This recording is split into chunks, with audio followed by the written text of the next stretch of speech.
Hello लोगोफोर बड' जब enough' YouTube चेनेलाव नोंथांमोनखौ बरायबाय। Guwahati इउनिभार्सिटिया गोदान एग्जाम रुटिन होबाय। बेनो जाबाय TDC 5th semester BA BSc BCom आरो लोगोसे आइडल दङ दै लोगोफोर बेटसआ 2015 and 16 आरो आइडला जाबाय 2015 16 17 18 जायफोरा लोगोफोर BA BSc BCom 5th सिमाव नोंथांमोना एरिया दङमोन बे बेटसआ 2015 and 16 बेनिफ्राय आइडला 2015 16 17 18 नोंथांमोना एग्जाम प्रग्राम डाउनलड खालामना लानो हासिगोन। दा गोबाव खालामला नोंथांमोना भिडिअखौ नायलांबाय थादो जोबजासिम। बेनिफ्राय गोदानै फैदोंबा चेनेलाव साबस्क्राइब खालामदो। दायो जों नायनोसो फैदो अफिसियेल नटिफिकेसन जे एग्जामा माब्ला जामारगोन नोंथांमोना नायना लादो। बेनिफ्राय मोजां मोनोबा लाइक खालाम, कमेन्ट खालाम। गोदानै फैदोंबा चेनेलाव नोंथांमोना साबस्क्राइब खालामना लानो दाबाव। बेबायदि एग्जामनि आपडेटखौ मोनबाय थागोन। दायो जों नायनोसो फैदो एग्जाम रुटिनखौ। दायो नोंथांमोना गुवाहाटी इउनिभार्सिटिनि वेबसाइटआव फैनानै एग्जाम प्रग्राम नायनो हासिगोन। BA BSc BCom बेयाव लिरदों 5th सेमिस्टार। बेनिफ्राय लोगोफोर इनक्लुडिं आइडल दङ नालाय दा बेनिखायनो एग्जामा माब्लानिफ्राय जागोननो जेरै दङ 9 आगष्टनिफ्राय जागोन। दा बेखायनो जोङो नायनोसै डाउनलड खालामनानै। दायो आङो डाउनलड खालामखाबाय। नोंथांमोना डाउनलड खालामना लानो हागोन। PDF फाइलखौ डिसक्रिपसनाव दङ। दा बेयाव नायदो गुवाहाटी इउनिभार्सिटि। दा बे बेटसआ नै 2015 and 16 बे जाबाय BA BSc।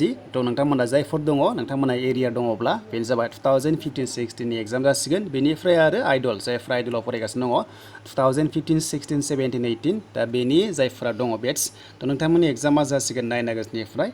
बेनिफ्राय पेपार माखासे मार्क्स दङ। जुदि 50नि बाराब्ला 3 घन्टा जागोन आरो 50नि खमब्ला 2 घन्टा जागोन। बेनिफ्राय टाइमखौ नायदो फुंनिया 9 बाजिनिफ्राय जागोन 12 बाजिसिम। बेनिफ्राय आरो 2 घन्टानि एग्जामा 9 निफ्राय 11 बाजिसिम जागोन आरो बेलासिना 2 बाजि 30 रिंगानिफ्राय 5 बाजि 30 सिम जागोन बेलासिनि। थ' नोंथांमोना नायदो आरो बेनिफ्राय बेलासिना आरोबाव 2 घन्टानिया 2:30 निफ्राय लानानै 4:30 PM सिम। दा बेनिफ्राय एग्जाम नै डेटआ 9 आगष्ट। थ' 9 आगष्टनिफ्राय जागोन BA BSc BCom गासिबो जाजोबगोन। ओमफ्राय नोंथांमोना नै BCom दङ। दा BComआबो एखेयानो जायफोरा 2015 16 बेटसनि जायफोर नोंथांमोना एरियार। बेनिफ्राय जायफोरा आइडलाव दङ 15 16 17 18 थ' नोंथांमोननि एग्जामाबो 9 आगष्टनिफ्राय जागोन। बेनिफ्राय प्रेक्टिकेल एग्जामखौ उनाव लागोन होनना बुंदों। प्रेक्टिकेल एग्जामखौ उनावहाय डेट होगोन। दा बेनिफ्राय नोंथांमोना रेडि जानानै लादो जायफ्रा प्रेक्टिकेल एग्जाम जागोन। थ' माब्ला जागोन बेखौ दायो होथ'वा। जेब्ला एग्जाम जागोन एबा जाखांगोन अब्लासो बेखौ होनो हागौ। दा नोंथांमोना रेडि जादो।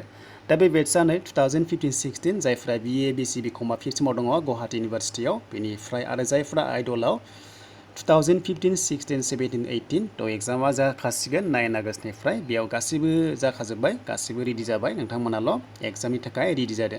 दा बेखौ नोंथांमोना डाउनलड खालामना लानो हागोन। PDF फाइलखौ नोंथांमोना डिसक्रिपसनाव मोनगोन। थ' लोगोफोर गोदानै फैदोंबा चेनेलाव साबस्क्राइब खालामदो। बेबायदि एग्जामनि आपडेटखौ मोनबाय थागोन। बेनिफ्राय आरो एग्जामा लारि फैगासिनो दङ। जायफ्रा दाबो नटिफिकेसन मोनाखै नोंथांमोननि एग्जामाबो लासै लासैनो ओंखारबोगोन। थ' बेखायनो नोंथांमोना रेडिल' जानानै थादो।